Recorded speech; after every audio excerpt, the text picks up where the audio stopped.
Hey guys, Garrett here from iOS Pro. Today I'm going to be covering some more iOS 16 Beta 1 features that I missed in my previous iOS 16 Beta 1 video. So let's get started.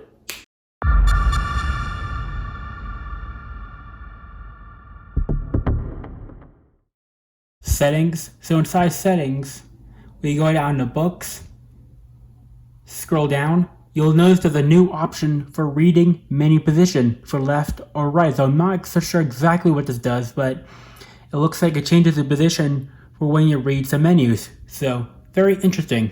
In accessibility, when you scroll down, so yesterday or 2 days ago, I talked about this new feature called Apple Watch mirroring in iOS 16, which basically allows you to control your watch with your phone. But I want to demo this feature today. But it may be a bit slow because my internet's been kind of off and on today, so it may be a little slow to connect here. Okay, got it. See, my watch now says Apple Watch mirroring. Now what this means is I can now control my watch with my phone. So it's very laggy right now because this is the beta. Okay, there we go. You see, my watch screen is moving when I move my hand on the screen. There's even a virtual digital crown here. So I press this button here. Yeah, so the watch is very slow right now because I'm running a beta. So see, it's starting to catch up. So there we go. So when I click the digital crown on the screen here, it goes in and out of settings, just like that. When I move my finger up and down on it, you see, it scrolls in and out, like zooms in and out. When I press the lock button, it goes to my switcher. So when I move here, see I can move it. It's really cool how this works. See when I tap in. Sorry, this is the beta, so I'm not used to this here. So just like that, I can tap into menus, even scroll through my watch, just like that, with my iPhone here. It's really cool how this works. So basically, Apple made this feature so in case your Apple Watch's touchscreen, crown, or button stops working, you can use your phone to control it. Like they say, I can scroll on the virtual crown on the screen here on my phone, and it scrolls just like that. It's really cool. Double tap on it, goes back to the last app, just like the real crown would. Tap side button, does that. Tap and hold the side button. You see, it takes me to the shutdown screen. This is a very, very cool feature. So let me go ahead and turn this off now. But the Apple Watch does have a similar feature like that in its own accessibility settings. So I'm going to go accessibility here on the watch. Go down. There's a similar option called control nearby devices.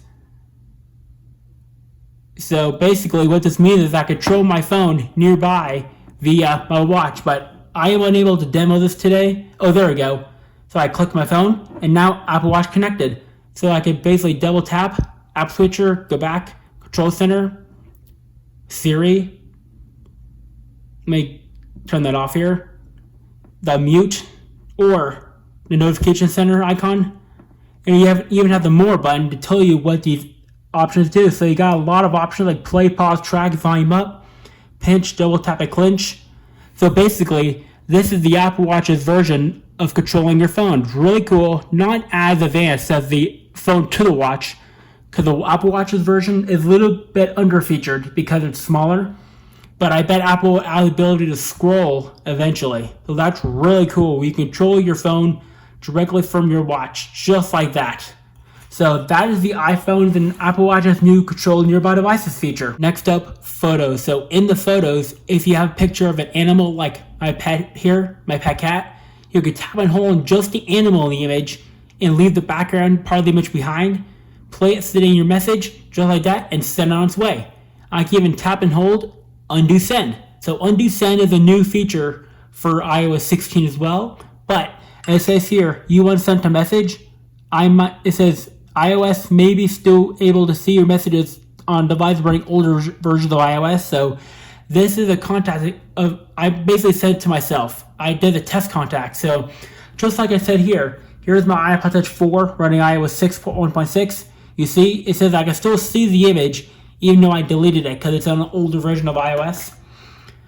Okay, the last thing I want to show you guys is how you now get into your recently deleted folder in photos. So I'm going to delete this photo just for this demo here. So when I go down to the bottom here, when I go to recently deleted or hidden, you see they are now locked. That's a new safety feature for kids. So basically, if you don't want your kids to accidentally delete it all the way, iOS 16 will now lock the hidden recently deleted, so kids won't be able to get in there like this. See, when I go in here, so this album requires Face ID, and now I can select recover, just like that. So recently deleted is now locked by default. So kids or anyone you don't want getting in there won't be able to see deleted photos or show the hidden album. So that is a really nice new feature of photos to protect your photos from being deleted all the way by other people. Okay, next up, maps. So previously, when you're getting directions, the interface will look like this, like when you hit a go button for a route, just like this. So this is an example location, not the actual, but example here. But now, when you're using your location to find a route, there's now a new add stop button. So hold on. So when I hit add stop, you can see I can add different stops here. So basically what this will do is reroute you to a different stop when you click this. But I'm not allowed to show this because of personal information reasons. So I'm just showing the screen, not the actual add stop and action. So that's all. So that is the multi-stop directions for maps, but I can't confirm it works. So really cool. Next up, the TV app. So the TV app has received some interface changes as well. Previously in iOS 10 up to now, we've had these same tabs for a long time. But now, Apple's now added new icons to them, just like on the iPad. So iPad has always had these icons here. But now iPhone gets them as well. But for this next change, I'll have to do this off camera before I can show you guys this. So let me just go ahead and do that. Okay, so I'm back, and when playing a video in the TV app, like a movie or TV show, previously, to what I remember or know for older versions of iOS, for iOS 15 earlier, we had this interface right here. I don't remember exactly when we had this, but we had the old one, like the iOS 6 style, since iOS 1.0, 1 to iOS 10, I think. I do not remember for sure. But now, on iOS 16, we have this brand new interface, but I can't show you the zooming in because of copyright reasons for YouTube. But the interface looks just like Hulu in Disney Plus. Where we have the controls in the middle now, like play and rewind in the middle. And we've got the info down here, just like on the Apple TV playing on the Apple TV interface. So in the TV app on the Apple TV, we've always had this interface like this down here. But now we have it on iPhone and iPad. So iPad is a little bit harder to use because the buttons down here don't show the actual scrubber anymore. It just shows a bar now, like this. See, it just shows a bar. So very interesting how this works. So that is videos playing in the TV app new interface. In the weather app, there are like 3 changes that I want to talk about today. First of all, previously we clicked the hourly forecast, nothing happened unless you did this. But now we click it, and now it shows the bar for temperature raise and drop. Like when the temperature goes up during the day and goes down during the evening. That is really helpful to see the graph here. So around 6 a.m. was when it dropped. It started to rise to where it is now. But then around 6 p.m. in the evening, it started to drop again. So that's really nice. You can even click here and do UV index right here.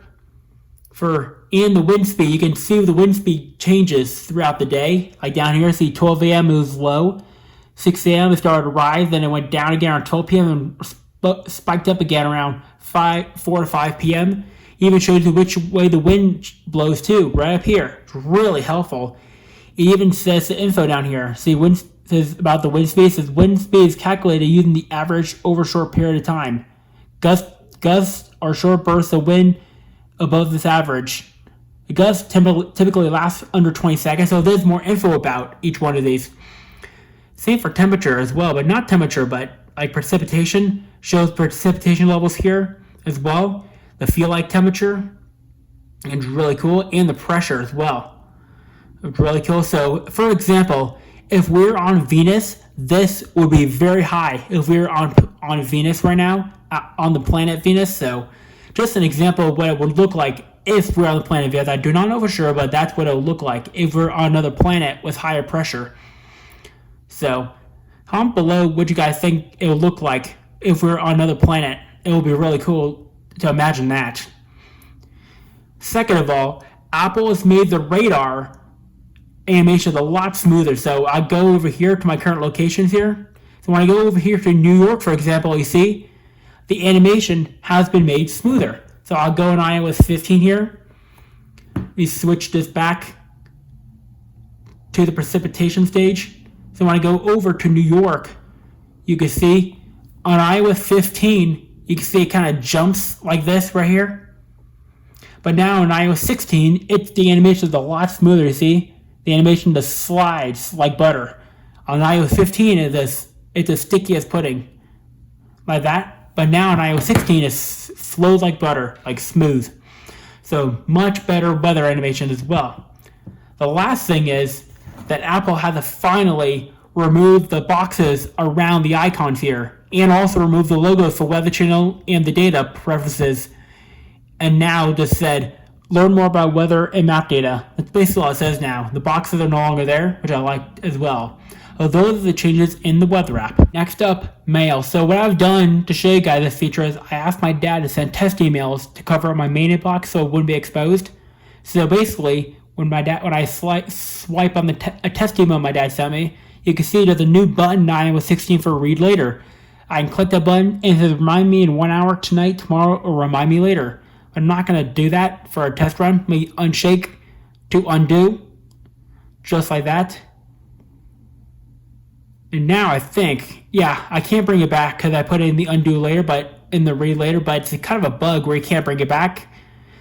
Next up, if you go into create a new message here, previously if you tapped and hold on this button here, nothing would happen. But now if you tap and hold on the button here, you get new options for send now, send at 9 p.m. tonight, send at the same time tomorrow, or send later. Those are really nice little options there. You have the ability to ask to send it at a certain time. It's really, really cool. Nice new little mail features. And the last one is I want to demo the send undo feature here. So let me go ahead and start a new message off camera here so I don't show any info. So basically what I'm going to do here is send a test email to my dad to demo the undo feature. When I do this, see, there's now undo send. I click it, and now the email's now been undone. Just like that. So now I can undo send emails. If in case I send them by accident, you can basically, what I can do is stop the email from sending and bring it back. Really, really helpful. So those are new features in the Mail app. Okay, last thing is in music. So previously in iOS 9 up to now, or iOS 1.0 up to now. So let me show you on my iPod Touch 4 here. So previously, and on the older versions of iOS here, we have these little knobs so we can see where we're touching the drag. Same for the volume controls, we have this little knob right here. All the way up to now, see, iOS 15 still have the knobs, but iOS 16 has completely removed the knobs and made it totally flat, so now you can drag anywhere in the slider. Previously, see, when I tried drag anywhere in the slider on iOS 15, see, I couldn't do that. But now in iOS 16, I can now drag anywhere in the scrubber. I don't have to put my hand directly on that scrubber area. I can do it from anywhere now, see? I can just tap and hold anywhere now on scrubber and scrub from anywhere. Same for the volume control, same from anywhere. So that is a really nice one. It's pretty cool that you can drag from anywhere instead of being restricted to just one little spot, like on the older version of iOS, from iOS 15 down to 1.0. I do not know for iOS 1, but I do know for the old version they just were limited to certain areas. Now you just do it from anywhere, which is really nice. But the knobs are still inside the little box here for the AirPlay controls. So in Control Center, the music icon knobs is still there in this control little box right here. So that's where they still are. They're just not in the music area. So I think Apple will re-add those back in the later version of iOS 16, like beta 2, 3, or 4, I'm not sure.